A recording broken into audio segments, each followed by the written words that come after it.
La participation est importante. Alors les images que vous voyez derrière moi sont un peu trompeuses parce que le soir est tombé. Pratiquement les Moldaves ont à peu près tous voté. En tout cas, la participation elle est de 2 points supérieure à celle de la dernière élection présidentielle. C'est vous dire s'ils ont bien pris conscience de l'enjeu et de l'importance de leur choix.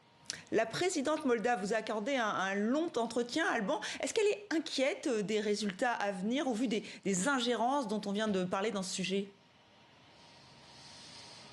Oui, elle est inquiète et beaucoup le sont ici parce que la Russie aurait consacré plusieurs centaines de millions de dollars à influer sur cette élection. Alors à travers la diffusion massive de fake news, à travers également l'achat de voix, ça se pratique beaucoup dans les campagnes. On vous promet 50 € si vous allez voter pour le candidat de l'opposition. Alors évidemment, ça jouera. Pour vous donner une idée de son inquiétude, Maia Sandu, ça fait un petit calcul.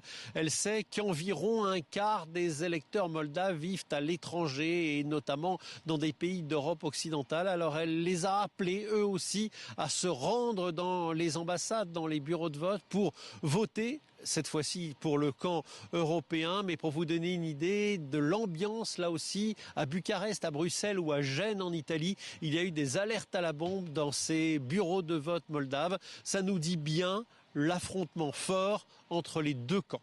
Alors un affrontement fort, mais est-ce qu'il peut y avoir des violences post-électorales ?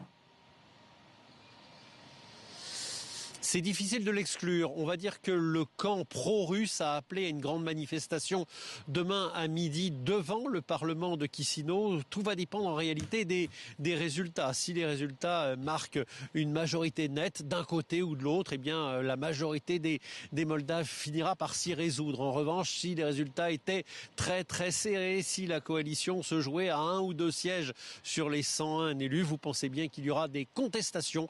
Et à ce moment-là, effectivement, tout est possible.